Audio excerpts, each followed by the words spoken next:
Gente, hoje nós vamos terminar o capítulo sobre auto-amor. A irmã Dufour continua ainda colocando alguns pontos que é um caminho para exercitarmos o auto-amor, para a gente treinar, se adestrar para ele. Nós vemos a importância dele. Como eu já disse outras vezes, talvez uma pessoa que faça uma leitura deste livro, a irmã Dufour talvez pode ser que alguém pense assim. A irmã Dufour está falando de temas tão complexos, tão profundos, e está sendo muito generalista, muito simplista em tratar coisas tão complexas e profundas, com frases curtas e talvez não dando exemplos práticos sobre isso. Mas nós estamos aqui justamente para isso, para desdobrar as citações dela. Isso aqui não é um tratado sobre auto-amor, nem um tratado sobre psicologia, não é isso. Então, nós estamos pegando, que é uma referência para nós, o trabalho do Wanderley de Oliveira e do Espírito de Hermance Dufour, e estamos trazendo aqui, fazendo essa conexão com as neurociências. Então, nós estamos falando, ela começa a falar uma coisa muito importante, nós chegamos a comentar, sobre a renovação do sistema de crenças. Nós já falamos que a crença é um conjunto de valor, conceitos que você tem sobre o mundo, sobre você, sobre tudo, que foi desde lá intraútero até os seus primeiros, aquelas pessoas que cuidaram, os seus cuidadores, até a religião, cultura, etc. Muitas dessas crenças, então, estão em regiões mais profundas do nosso cérebro e são conectomas muito, muito fortes. Muitas dessas crenças são positivas, são saudáveis, mas muitas delas são limitantes, tóxicas, que nos impedem de dar passos ou novos passos na nossa vida. Várias crenças nós podemos citar aqui, vocês também podem citar, de que todos nós temos e que nos impedem. Parecem crenças muito simples, mas que ela reverbera na nossa mente constantemente. Isso que é crença. A crença, gente, é um hábito já formado. E ele é um conectoma, é uma rede neuronal muito forte. E o que faz a crença? Ele faz a gente replicar aquela verdade. Crença é verdade para nós, tá? Então a gente passa a replicar isso automaticamente. Lembre que o hábito feito, ele se torna um comportamento automatizado. Você nem pensa o que você está fazendo e falando e faz aquilo há 10, 50, 40 anos. Porque incutiram essa crença em você, está lá nos conectomas muito fortes. Por isso que existe um tema que a gente depois pode até discutir, é uma situação polêmica em neurociências e ciências, de modo geral, que muitos neurocientistas dizem que nós não temos o livre-arbítrio. Isso é uma questão para ser discutida, tá, gente? Mas existe um ponto que precisa ser colocado realmente nisso. Porque uma vez um conectoma feito, uma crença feita, ela passa a comandar nossas ações e atos. Porque a gente faz sem pensar. Então, do ponto de vista neurocientífico, com base no conceito de formação de hábito, que a crença é um forte hábito, a gente passa a ser comandado por ela. A gente passa a replicar ela. E as crenças faz parte do que nós chamamos de viés cognitivo. Lembram disso? O viés cognitivo é justamente um atalho mental que o cérebro toma para dar uma resposta rápida e aparentemente eficaz. Nem sempre eficaz, na maioria das vezes não é. Porque a gente acaba justamente falando, fazendo coisas, parece às vezes ser muito racional, mas não é. Quem dá justamente base para grande parte do nosso viés cognitivo, que é de sobrevivência, nós sabemos disso, é estar também as crenças. Porque nós repetimos ao longo da vida essas crenças, essas verdades que nós achamos que é. E muitas delas acabam prejudicando os nossos passos. Todos nós temos essas crenças limitantes ou tóxicas, alguns mais, outros menos. Há pessoas que realmente precisam de uma terapia mais bem objetiva, principalmente a terapia cognitivo-comportamental, para desfazer essas crenças ou formar novas crenças. Lembrando, gente, que eu já disse que o hábito ele pode ser desfeito. Isso foi feito pesquisa em animais, mas isso não é o comum. É muito difícil desfazer de um hábito. É mais comum a gente formar um novo hábito. Com esse novo hábito ele é feito, o cérebro passa a entender que o modus operandi é o novo hábito que você está desenvolvendo. Quando a gente está desenvolvendo um novo hábito, os dois hábitos passam a viver dentro do cérebro. E muitas vezes a gente tem recaídas, entre aspas, porque a gente passa a fazer de novo aquele hábito antigo. Até o ponto que a gente persiste e aquele novo hábito ele passa a ser o modus operandi do cérebro. O cérebro entende que aquele novo hábito passa a ser mais importante. Mas por isso que muitas pessoas desistem, porque elas sentem recaídas do velho hábito e acha que não podem mais desenvolver o novo hábito. De fato, eu repito, alguns hábitos parecem grude dentro do nosso cérebro, mas tem técnicas, temos condições de desenvolver novos hábitos para vencer ou para ele deixar de lado o hábito antigo. O hábito antigo vai até ficar lá dentro latente, mas o novo hábito será um novo modus operandi. O cérebro passa a entender que ele é o mais importante para resolver problemas. Então, gente, essas crenças, muitos de nós temos elas. São crenças de, eu não mereço ser feliz, tudo que eu faço dá errado, falaram que eu sou burro, falaram que eu não vou ter um casamento feliz, e vai por aí afora. Eu podia dar uma lista, todo mundo tem, alguns têm essa ou aquela, e são frases que repetem 24 horas de pano de fundo, e a gente passa a agir com base nelas, passa a sentir com base nelas. Todos nós temos essa ou mais aquela crença limitante ou tóxica. É por isso que os muitos terapeutas que baseiam em neurociências, eu já falei essa frase, quem não questiona as suas crenças passa a ser escravo delas. Então, sempre perguntar, questionar, quem escreveu essa crença? Ela é verídica? Ela tem fundamento? O que fala a favor dessa crença? O que fala contra ela? Então, são questionamentos básicos que nós devemos fazer quando nós estamos diante de uma situação que a gente ainda não acha capaz de enfrentar, de fazer, de desenvolver. Muitas vezes não conseguimos fazer isso sozinhos. Precisamos de ajuda de um profissional. Leandro, Oi, pode falar, querida. então é daí que vem a autossabotagem, de você ter uma crença numa coisa do tipo, eu não sou capaz de ter uma família feliz, de ter um relacionamento bom. E aí você acaba indiretamente se auto-sabotando e procurando coisas no seu inconsciente, né? Pessoas que não vão te trazer um bom relacionamento, exatamente porque você acredita nisso. Você se auto-sabota. É daí que vem, então? É isso mesmo, porque você passa a replicar suas crenças, sejam elas boas ou ruins. E você, o que é replicar? Você passa a frequentar ambientes, procurar pessoas, procurar coisas, distrações, vestimenta, comida, tudo para replicar aquela crença. É incrível, gente. O cérebro realmente ele vai fazer isso. Porque você jogou um programa, ele vai colocar isso na forma de ação e comportamento, em maior intensidade e menor intensidade, que é justamente isso. Porque você passa a escolher pessoas e locais de acordo com as suas crenças. E que são aquilo que eu falei para vocês, eu peguei esse exemplo. Imagina uma criança num meio de extrema necessidade, de extrema escassez, com dificuldade de frequentar a escola alimentar. E depois eu boto essa criança num patamar social melhor para competir, entre aspas, uma vaga de um concurso, ou de um curso, ou de um trabalho com outras pessoas que não frequentaram, não tiveram esse mesmo meio ambiente. Então, nem preciso começar a dar mais exemplo. Olha, as crenças vai estar na cabeça dela naquele novo meio. Ela talvez nem vai sentir merecedora de estar naquele novo ambiente. Estou dando apenas um exemplo, tá? E lembrando que a pobreza, a escassez, gente, ela é terrível para o cérebro, já citei isso.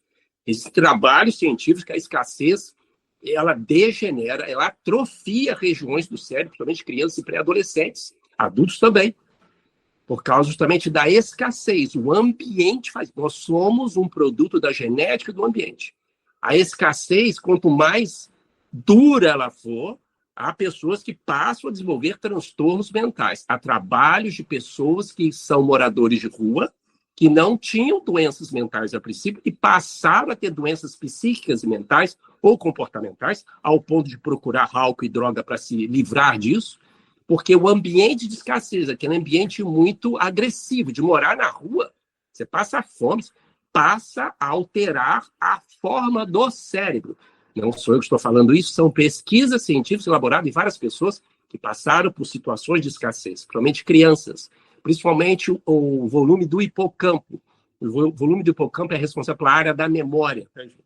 Então, imagina uma criança no ambiente de escassez. Não estou falando nem só de comida, é justamente o elemento de escassez, de sujeira, o ambiente de caótico. Isso o cérebro passa a reproduzir. E ele passa a levar isso para o seu dia a dia.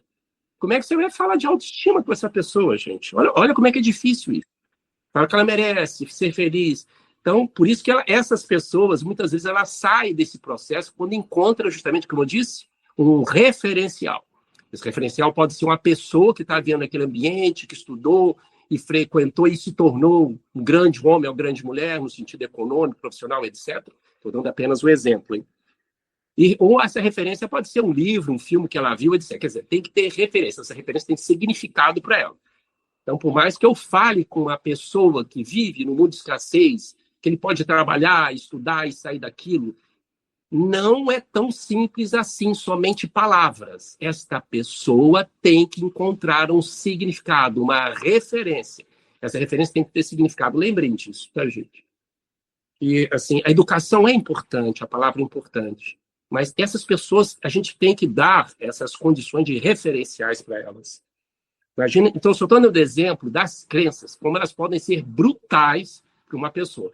E como você pode ser também positiva. Quando nós começamos a elaborar novas crenças, nós temos essa capacidade do cérebro de construir novas crenças, aprender novas coisas. Aliás, essa plasticidade neuronal, ela ocorre até o último suspiro de vida.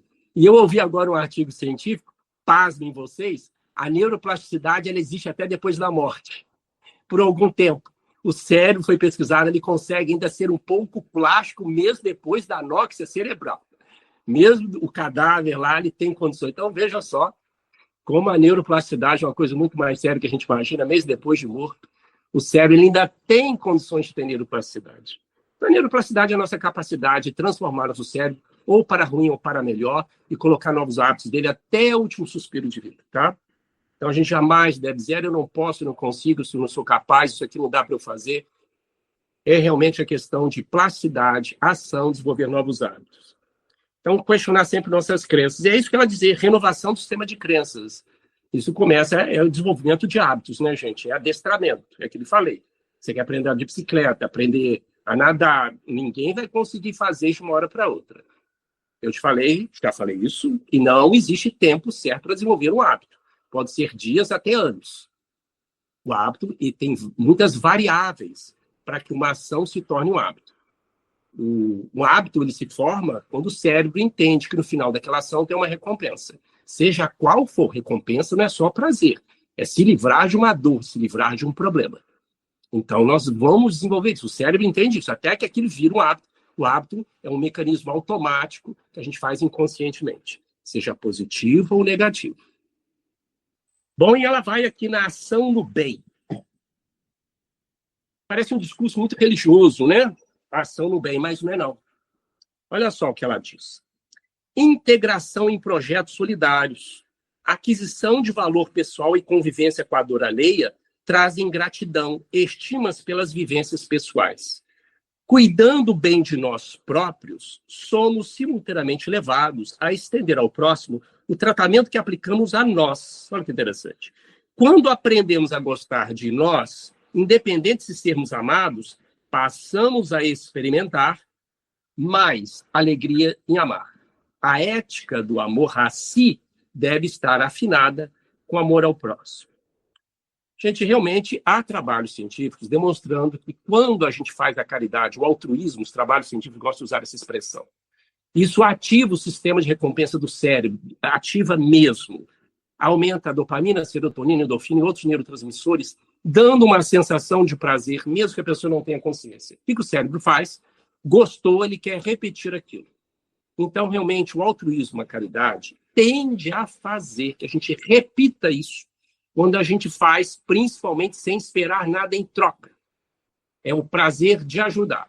Então, vários trabalhos demonstram isso. E esse exercício de ajudar o outro, ele realmente diminui, há trabalhos científicos demonstrando isso. Diminui a chance de depressão, ansiedade, estresse, porque consegue silenciar ou diminuir a atividade da amígdala, que eu falei para vocês, onde dispara as emoções mais básicas, como raiva, medo, tristeza. E os trabalhos demonstram isso. Então, esse sistema é o chamado efeito do doador. Quando você ajuda alguém, o cérebro depois tem um gostinho de querer fazer mais. Eu só quero lembrar para vocês, gente, que o ato da caridade e do altruísmo também passa pelo viés da cultura e também do ambiente. Eu nem preciso dar exemplo. Há muitas culturas, tanto de primeiro, segundo, como países subdesenvolvidos, que não é bem visto o altruísmo ajudar outra pessoa. por questões realmente que isso é fraqueza, que as pessoas têm que se virar para ser fortes, e vai por aí afora. Eu não estou querendo aqui julgar, mas estou querendo dizer que nem sempre, porque o ambiente é importante, o significado é importante, a cultura, as crenças que ele tem é importante. Claro, um dia, se ele experimentar isso de fato, vai começar a ter esse prazer. Mas pode ser que nas primeiras tentativas a pessoa não sinta isso, por causa da cultura, das crenças que são muito fortes. Olha o viés da crença, olha o viés do ambiente, né, gente? Nem tudo é química. Então, o ambiente é essa que a gente chama de epigenética, né? A gente pode ativar um gene ou calar um gene, dependendo das nossas ações e do ambiente que nós estamos. Mas, de fato, a gente podia citar vários trabalhos demonstrando a importância da caridade, principalmente quando ela é feita sem esperando a gratidão. A gratidão melhora mais ainda o prazer. Quando você faz a caridade, existe a gratidão, aumenta mais ainda esse sistema de prazer. Isto é mais viciante, entre aspas, você querer ajudar uma pessoa segundo os trabalhos.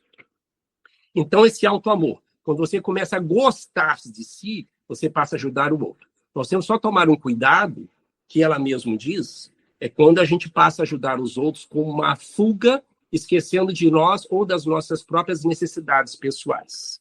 Alguém pode aqui entrar em questões mais espiritualizadas, de muitas pessoas que negaram a si mesmo para ajudar os outros. Quero dizer bem claro que muitas dessas pessoas, como eu li muito a vida dele, do Chico Xavier, era uma pessoa muito bem resolvida consigo mesmo, se amava muito. Tanto que ele gostava de si, se perfumava, usava uma peruca. Isso é um assunto muito que incomoda muitos espíritas, principalmente mais antigos, eu respeito muito isso, mas eu li muito da vida do Chico, tive e vi entrevistas com pessoas que vieram debaixo do teto com ele, mas ele era muito resolvido como pessoa. Ele se amava, se gostava. Então, o que eu quero dizer é que para você se doar, gente, para fazer isso, a pessoa tem que se amar. Porque senão passa a ser uma transferência. Você passa a querer amar os outros e não se colocar na autocompaixão. Não se colocar na sua própria caridade. Certa vez eu lembro de um amigo espiritual no centro espírita, ele me perguntou assim, companheiro, onde é que começa a caridade? Eu falei, começa dentro de casa, né? Essa frase direta que a gente aprende no espiritismo. Ele disse, não, está errado. Eu falei, como assim? Começa dentro da sua casa pessoal, dentro de você. Você não pode ter caridade com os outros se você não tiver consigo mesmo.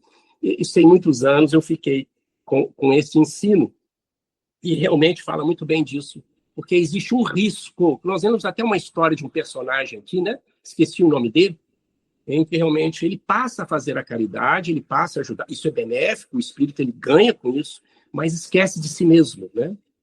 Eu lembro de uma passagem da Casa do Caminho, do Divaldo Franco. Certa vez, o Divaldo Franco faz aquele trabalho belíssimo. Um companheiro chegou perto do Divaldo, que fazia muito trabalho com caridade, e disse, Divaldo, eu estou cansado.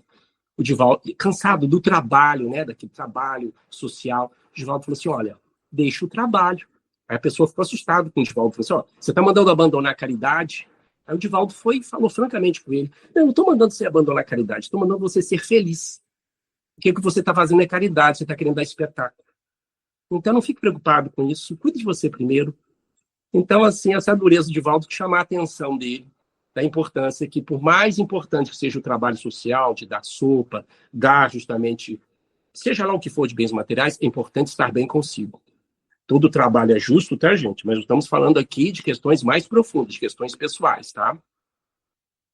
E esses nãos a gente recebeu ao longo da vida, sabe? A gente recebeu. No sentido de falta de capacidade, não poder ir além. Então, são crenças, muitas delas, que nos impedem de ir além mesmo. Então, esse é um exemplo bem marcante, né? Se ninguém falou não com você, você vai, acha que é capaz e vai fazer o que você tem que ser feito. Infelizmente, até coisas erradas a gente acaba fazendo, porque a gente tem essas crenças. Bom, gente, ela agora fala sobre assertividade. Assertividade realmente, vamos dizer assim, é a habilidade social que todo mundo devia ter.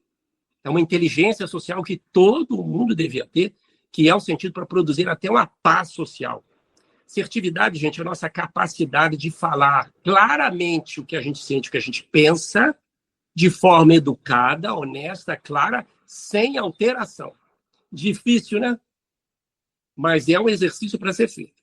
Falar o que se pensa, de forma educada, tranquila, serena Então, olha, a assertividade, gente, é um dos modelos de inteligência social mais importante, porque ela prevê essa capacidade de comunicação assertiva, calma e clara, que todos nós devemos desenvolver. E ela fala aqui esse diálogo interno conosco mesmo.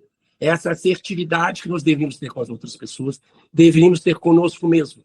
Falar claramente, de forma paciente, acolhedora conosco mesmo. Sem meios termos, mas falar conosco. Então, essa assertividade é a comunicação ideal que todos nós deveríamos ter, intrapessoal e interpessoal. É a capacidade de fazer o que tem que ser feito, falar o que tem que ser falado. Só que, infelizmente, nós vivemos uma sociedade que as pessoas omitem, ou quando vão justamente falando com forma ríspida, ou falando justamente de forma agressiva, julgadora. Então, não é essa política da assertividade, que é algo para ser adestrado e treinado. Esse auto-amor que ela diz. O outro que ela fala mais objetivamente é florescer a singularidade. Olha o que ela diz. O maior sinal de maturidade. Estamos muito afastados do que verdadeiramente somos. Gente, a singularidade é que nós estudamos sobre a individuação. Nós ainda estamos longe, realmente, ou de aceitar, ou de reconhecer as nossas qualidades e sombras. E quando nós mais aproximamos disso, mais em paz ficamos conosco mesmo. E a capacidade de reconhecer a nossa singularidade, que você é único. Não tem ninguém igual a você. Pode ter alguém até muito semelhante fisicamente, ou quase idêntico.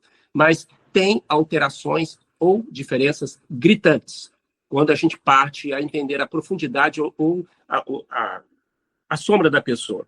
Isso nos leva a lembrar a singularidade, gente, da pluralidade social das pessoas. Então, chama justamente a desenvolver a alteridade. O que é alteridade? É a capacidade de conviver com o diferente. Coisa muito difícil para o cérebro, viu? O cérebro tem comportamento de bando.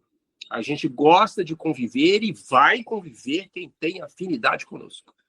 Então, o conviver com o diferente é um desafio para o nosso mecanismo automático cerebral, é o mecanismo de bando.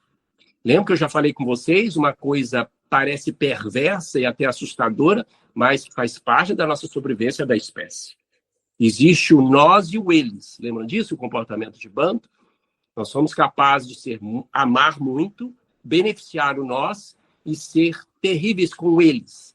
É o mesmo comportamento de bando que o seu cachorrinho tem, que o macaquinho tem, que o jacaré, o leão e assim por diante. Nós temos isso. Isso faz parte da nossa condição cerebral. É por isso que nós temos que, cada vez mais, não nos deixar levar pelos nossos automatismos cerebrais. Nunca eu já falei isso várias vezes, gente. Que nós temos vários programas cerebrais que vai nos fazer viver, comer, procriar, procurar abrigo. Um deles é isso, comportamento de bando. Isso existe numa empresa, na escola, nos grupinhos da reunião, seja lá qual for, nos ambientes religiosos, pessoas que se aglutinam e tendem, não é por maldade, mas por afinidade, tentam desfazer de outros. Então, é um cuidado que nós estamos aqui refletindo em neurociência e religião, é esse o nosso objetivo, para não cuidado com esse viés muito forte que nós temos, tá? Tanto que esse comportamento de bando já chegou a produzir ao longo da história, ele é a base de várias segregações raciais, religiosas, de credo, filosofia. Vai para aí afora, eu nem vou entrar nisso, você já sabe que tem como resultado. Por isso que a segregação é genética, a segregação é cerebral. Não adianta tampar pedra em mim, não sei o que estou falando, isso não está em neurociência, nos tratados. A segregação, infelizmente, é cerebral. Por isso, da necessidade da educação, da autoeducação, de controlar, de manejar nossos sentimentos, de manejar esses automatismos, né? Senão a gente vai passar a bater todo mundo, vai querer brigar por todo mundo. Não é isso. Senão nós vamos viver igual o cachorrinho, o gatinho, o macaquinho, o jacaré. Ele vive assim. Nós somos homo sapiens. Nós estamos desenvolvendo nossa humanidade. Somos espíritos que estão desenvolvendo a humanidade. Então, é essa singularidade. Eu me lembro, certa vez, fazendo um curso com um grande neurocientista, ele foi até meu professor, ele falando que nós interpretamos o mundo, gente, de acordo com os nossos viés. E a interpretação do mundo que está à nossa volta nunca é idêntico. Eu lembro ele falando comigo assim, Carlos, Se eu pegar duas pessoas e colar a cabeça dela uma na outra, numa tela em branco, no meio de uma parede, tudo branco, e deixar as duas cabeças dela coladas olhando para o branco, cada uma terá uma interpretação diferente, por incrível que pareça. Nenhuma delas terá uma parede branca, não. Cada uma, depois de alguns minutos, vai começar a ter interpretações diferentes para aquela parede branca. Um está colado na cara do outro. Então, ele me deu esse exemplo, que é justamente as nossas crenças, esses vieses todos, esses conectomas, eles são bastante individuais, que são justamente feitos, que caracterizam a nossa singularidade, que eu quero chegar. Então, não existe pessoas de fato iguais, gente. Todos nós teremos caminhos muito próprios, tá? Bom, depois ela fala ter rédeas de si mesmo. Aqui é uma coisa mais difícil ainda, né? O controle das nossas emoções, o controle de que queremos, o que somos, né? Olha o que ela diz. Ter as rédeas de si mesmo. Para muitos, o personalismo surge nesse ato de gerir a vida pessoal com independência. Pelo simples fato de não saberem como manifestar seus desejos e suas intenções, abdicam, isto é, largam mão do controle íntimo e submetem-se ao controle externo de pessoas e normas. É a chamada validação, gente. Ter as rédeas de si mesmo é muito bom e devemos ter essa autonomia. Mas o que é validação? Validação, a gente precisa da aprovação das pessoas para o que a gente faz. Isso faz parte da condição humana. Não tem como não buscarmos 100% a validação dos outros. Senão a gente também não teria evolução. Validação faz parte do nosso sistema cerebral. Lembra que o nosso cérebro é um órgão hipersocial? A gente precisa de pertencimento. Então, sempre vai precisar de validação. Mesmo que a gente diga, não estou nem aí para o fulano. Para o fulano, para o ciclano, sim. Mas para a grande maioria, você precisa ou vai tentar sempre buscar uma validação. Isso vem desde os nossos ancestrais, que precisavam viver em bando, em sociedade. Quando você vive isolado, existe mais risco de doenças, de ser atacado por um animal, uma tribo, assim por diante. Nós temos esse comportamento social de pertencimento, de sociedade, até por estímulo do nosso cérebro. Eu já falei que a solidão é um dos fatores de risco comprovado para Alzheimer. Porque quando você fica mais só, diminui os estímulos sensoriais. As pessoas que têm pouco contato social, aumenta o risco de déficit cognitivo, de doenças cerebrais e de morte precoce. Não sou eu que estou falando isso, são trabalhos científicos assim notórios já, assim, escancarando essa verdade, já mostrando isso, tá? A solidão, o pessoal faz muita poesia sobre ela, né? A solidão realmente, de fato, ela é terrível e ela pode gerar vários danos cerebrais, tanto do Alzheimer até doenças psíquicas. Mas vamos continuar aqui. A validação faz parte justamente do nosso sistema de crenças, faz parte da nossa sobrevivência. O problema, mais uma vez, é o excesso, gente. Lembra que tudo é harmonia? O nosso corpo é harmonia, é temperança. Se tiver sódio demais, vai matar. Se tiver sódio de menos, mata também. Glicose e açúcar demais, mata de menos. É assim. Também é as nossas emoções, os nossos viéses cognitivos, os nossos sentimentos. Quando nós temos um excesso de validação, a gente não sai do caminho, a nossa vida passa a ficar na mão dos outros, seja dos filhos, da esposa, do marido, da sociedade, do grupo, da igreja, do centro, e vai para aí afora. Porque a gente não vai fazer algo se não tiver validação deles. Aí a gente vai perder isso que ela está falando, a nossa capacidade de rédeas da nossa vida. Se eu quiser fazer agora um curso de pintura, um curso de culinária chinesa. Eu realmente, se eu depender muito da opinião dos outros, eu vou acabar não fazendo. Porque muitos vão achar que até é legal, mas vão torcer a boca. O Carlos fazer curso de culinária chinesa, nem cozinha, por que eu vou fazer isso? Que bobeira! Quer dizer, as pessoas vão começar a decidir por mim. Então, lembra o que valida a nossa experiência são as emoções? Às vezes, para mim, fazer culinária chinesa dá uma emoção gostosa, aquilo é gostoso.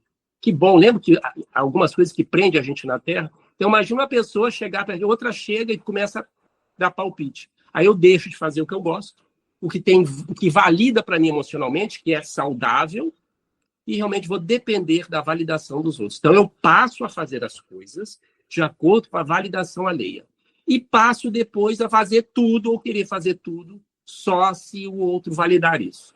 Já citei esse artigo científico, que todas as nossas decisões, todas, nós levamos em conta não só a expectativa que temos da nossa escolha, mas levamos em conta a expectativa que as pessoas têm de nós nessa decisão.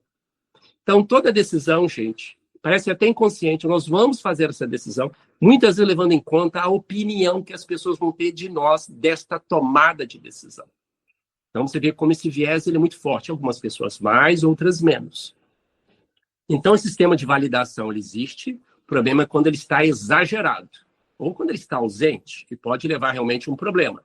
Por isso que a validação é importante numa sociedade. A pessoa de fora pode fazer uma crítica construtiva e te mostrar um caminho que você está indo errado. Então, a validação, como tudo, tem que ter a temperança, o equilíbrio do meio. Então, é isso que ela tem, ter as rédeas. Como é que você vai ter auto-amor se você tem as rédeas da sua vida? Não tem, porque você vai depender da validação do outro. Se você sempre depende da validação do outro para tudo que você pensa que você quer fazer, você perde essa referência de auto-amor. Construção da autonomia, que refere-se ao esse último parágrafo. Olha o que ela diz. A autonomia é capacidade de sustentar sentimentos nobres acerca de nós próprios. Para falar a verdade, ela deu um exemplo de autonomia.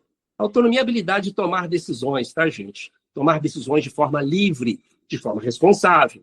Mas isso é autonomia.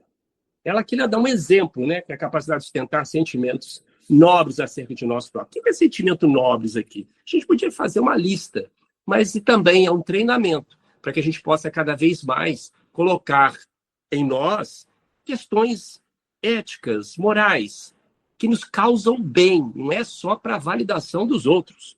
É aquilo que nos provoca realmente gostar de nós. Validar aquilo que nós estamos passando. São as emoções que vão fazer isso. Não esquecer de jamais que essa construção de autonomia, gente, ela também é delicada. Porque, como eu falei, nós vivemos em sociedade, essa validação existe. Mas você tem que ter o mínimo de autonomia para dar opinião, para fazer aquilo que valida realmente as suas emoções. A experiência, aquela sensação gostosa ou não, a experiência agradável ou não, em determinada situação. Lembra? As emoções validam nossas experiências, por mais que a gente tenha coerência de que aquilo é bom. Mas são as emoções que falam sobre isso. A validação é um sistema cerebral, pertencimento, sociedade. Nós sempre vamos ter isso. Aquela pessoa fala, eu não estou nem aí. Não, chega um ponto que vai estar aí sim. Porque validação é uma coisa importante, o cérebro precisa disso, né? Sempre dessa sociedade. Eu estou aqui por vocês, gente. Vocês estão aqui por mim, assim por diante. É uma sociedade. Então, isso é uma forma de validar. E depois ela termina os itens, o último item, identificação das intenções. Aprender a reconhecer o que queremos. Qual a nossa busca na vida? Quase sempre somos treinados a saber o que não queremos. Isso é muito fácil. É dizer o que não quero. Você me fala, Carlos, de que você não gosta? Eu faço uma lista enorme. Mas se me perguntar, Carlos, o que você gosta de fato? Fala aí. Eu vou começar aqui a rodar, vou falar uma, duas. Nós não fomos treinados para isso, gente. Para saber o que você de fato gosta. Não é que você gosta superficial, não. Não é até perguntando se você gosta de angu ou feijão. É mais do que isso. Então, vejam só. Guarda isso que eu vou falar aí. Do ponto de vista neurocientífico, querer não é poder, tá? Querer não é poder. Quando você quer desenvolver uma nova ação, um novo hábito, você tem que querer, é óbvio. Tem que ter a vontade. Mas se não tem significado, se o cérebro entende que aquilo não tem valor, você não vai fazer. Então não adianta falar da boca para fora, eu quero muito fazer isso. Se a pessoa, quando começa a fazer, não encontra significado, valor, se ela não encontra justamente de forma clara a recompensa daquilo. O cérebro não é bobo, o sistema de recompensa. Eu já dei esse exemplo, mais uma vez vou falar. Imagina uma pessoa falar e eu falar para assim, eu vou estudar espanhol porque falaram que é importante para mim. Isso é muito genérico para o cérebro. Não, eu vou estudar espanhol porque eu vou na minha empresa conversar com fornecedores que falam castelhano e eu vou subir lá dentro, eu vou ganhar mais. Olha só como é que muda a situação. Nossa, eu vou querer comer os livros, apostila, livro de espanhol. Estou dando apenas um exemplo, gente, como a coisa funciona, específica. Eu já dei esses exemplos. Esse é um exemplo clássico em sistema de recompensa em neurociências. É um animalzinho que está buscando a comida até você dar significado para aquilo que você quer fazer. Porque tudo começa disciplina e deve começar com disciplina, sem motivação. Mas chega um ponto que o cérebro não consegue ir adiante quando a gente não vê recompensa, valor e significado para aquilo. Então, lembrem, querer não é poder. Tem que querer ter ação e motivação. Essa motivação, quem dá motivação é o significado, tá, gente? Então, é animal, somos nós assim. Então, guardem isso. Nós queremos... É fácil a gente dizer que não quer, mas por isso que é difícil dizer o que a gente quer. Por causa que falta isso. Qual que é o significado que você quer? O que é isso? Então, a gente precisa desenvolver isso. Começar a identificar o significado daquilo que a gente faz. Significado, cara, nós já discutimos sobre isso, já falamos. Há pessoas que têm significado lavar a louça. Pode ser uma coisa maluca, mas é o significado dela. Colecionar figurinhas antigas da Copa de 70. Viajar 500 quilômetros para participar de um carnaval. Sem julgamento. Sem julgamento. É o significado dela.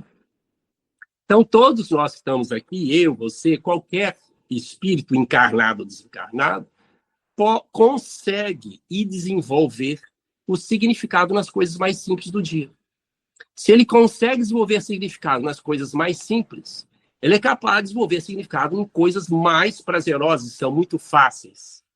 Então, é muito fácil a gente querer algo quando ela tem muito prazer, tem muita dopamina. Fácil.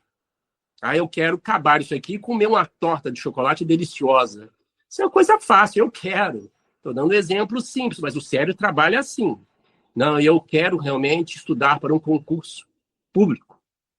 Se eu tiver essa mesma motivação, não com tanta dopamina, eu vou tentar esse concurso público. Estou dando apenas um exemplo, que é muito fácil você querer algo quando tem muito prazer, muita dopamina. Então, nós temos essa capacidade de desenvolver para coisas mais simples do dia. Desenvolver pequena quantidade de dopamina para as coisas simples. Nós é que temos que encontrar o nosso significado, tá, gente? Não sou eu que vou falar para o fulano ciclano o significado da vida dele ou das coisas que ele faz rotineiramente. Não tem. Ele que vai encontrar isso. Que é uma questão que envolve emoção, questões muito básicas do coração no sentido simbólico, tá, gente? A questão profunda do cérebro. Nosso tempo acabou? Acabou o tempo? Acabou? Então, deixa eu só terminar, então, só a leitura, então, acaba o capítulo. Ela termina assim, gente. Sentir-se bem consigo é sinônimo de felicidade, acesso à liberdade. É permitir que a centelha sagrada de Deus se acenda em nós. Conhecer a arte de manejar caracteres. Essa é a palavra já de Allan Kardec, né? Ele falava sobre inteligência emocional. A gente traduz manejar caracteres por inteligência emocional, inteligência afetiva. Terminando. Portanto, a feliz colocação de Fenelon merece nossa mais ardorosa atenção. O amor é de essência divina e todos vós, do primeiro ao último, tendes no fundo do coração a centelha desse fogo sagrado. Eu interpreto esse fogo sagrado como vocês quiserem, mas para mim é significado de vida, tá, gente? Alguém depois pode até colocar algo diferente. Não esqueçamos a recomendação de Lázaro, o espírito, né? O espírito precisa ser cultivado como um campo. Toda a riqueza futura depende do labor atual, que vos granjeará a muito mais que bens terrenos, a elevação gloriosa. Essa elevação gloriosa vai muito mais do que prazer no céu ou no paraíso. Essa elevação gloriosa começa aqui agora. Gente, é só uma dúvida, mas é que eu fiquei com a dúvida e eu estou incomodada com isso. Eu estou com a dúvida desde lá de cima, Pianta. Fala aí. É onde fala assim, na ação no bem, que fala assim, aquisição de valor pessoal e convivência com a dor alheia trazem gratidão. Essa gratidão aí que eu não estou entendendo. É a gratidão do outro comigo me dá prazer, é isso? É disso quando você faz um trabalho, quando você faz um trabalho para alguém, beneficiando ele, e essa pessoa te agradece, o prazer é maior ainda. Então, da pessoa para com você. Tá. E você, de certa forma, deveria ser grato por essa experiência. Pois é. Porque na dúvida será uma coisa ou outra que não entendi. Não, realmente. Mas você deve ter gratidão com essa experiência agradável, segundo a irmã do Fogo. Tá. Que o cérebro, a gente sempre deve dar realmente para esse sistema. A gente sempre, quando faz alguma coisa, a gente deve vibrar, agradecer, deu certo. É uma forma de o cérebro entender que aquela ação foi eficaz, você está dando um prazer para ele. Tem muitas pessoas que comemoram depois do fazem alguma ação ou conseguem algum êxito em alguma coisa. É uma forma de dizer para o cérebro que ele recebeu uma recompensa. Você aplaudir, gritar, comemorar. Isso é um exemplo de neurociências, tá? Eu queria comentar uma coisa sobre essas pessoas que têm a dificuldade de cognição por ter nascido numa cultura diferente e vem cheio de limitações. Tem cura nessa vida? Ela tem chance de sucesso nessa vida, apesar de toda a crença limitante dela, devido a uma infância escassa, uma educação escassa, uma crença limitante forte. Tem como sair disso ainda? O que você acha? Ô, gente, eu vou responder com base também nos artigos de neurociência e com troca de ideias de pessoas que fazem pesquisa, tá? Eu não quero parecer pessimista, mas quando a gente vê uma criança que saiu do meio de muita escassez e se tornou um juiz, isso é um ponto fora da curva, gente, infelizmente. Eu não quero ser pessimista, mas é o que demonstra. Porque a mídia filma e mostra, é bacana, claro, claro, isso é benéfico, gente. Mas, infelizmente, isso é um ponto fora da curva, Ângela. Infelizmente, é uma pequena minoria que vai conseguir esse êxito e se curar, entre aspas, de crenças e de alterações cerebrais que podem ser pro resto da vida. Tá, gente? Outra coisa, é por esse motivo que a gente vê hoje a quantidade de sertralina sendo indicada para crianças que chegam, né, nos consultórios, até por tanta escassez, mas por uma educação também diferenciada nos dias de hoje, aí as crianças estão sendo medicadas e indicadas com aquela doença da cérebro acelerado, né? Como é que chama? TDAH. E crianças com 3, 4 anos já sendo indicadas para consultórios psiquiátricos e psicólogos. Isso é uma outra coisa ou ainda tem a ver com isso que a gente está estudando? São questões ambientais e genéticas, Ângela. Aí nós estamos diante de questões genéticas, que a pessoa já traz, e questões ambientais, educacionais, de mídia, e vai por aí afora. Eu posso dizer que realmente não só crianças como os adultos estão sendo cada vez mais supermedicados. E esquece de fazer um trabalho importante, que é a terapia, e outros tipos de terapia, e fazer o que nós estamos fazendo, como a educação emocional. Então, realmente, existe uma supermedicação de fato, tanto na infância quanto em adultos, tá? Mas nessas questões, Ângela, é também a questão genética, que muitas dessas crianças já estão tendo essa tendência genética, e que o ambiente fortalece. O ambiente pode ligar ou desligar um gene, lembram disso. É isso aí, vamos orar? Então vamos pedir aos bons espíritos que estão aqui conosco. São nossos mentores, são os nossos amigos e familiares espirituais dessa e de outras vidas, que estão adentrando o ambiente que nós estamos. Eles estão colocando as mãos sobre as nossas cabeças, fluidificando as nossas águas, os nossos alimentos. Estão tocando nas nossas fibras mais íntimas. Estão dizendo para nós, eu estou aqui com vocês. Vamos sentir eles. Eles estão nos abraçando neste momento e fazendo a limpeza do nosso ambiente. Muito obrigado, Senhor, por este momento. Que possamos ficar em paz, em nome de Jesus, em nome dos nossos mentores. Que assim seja.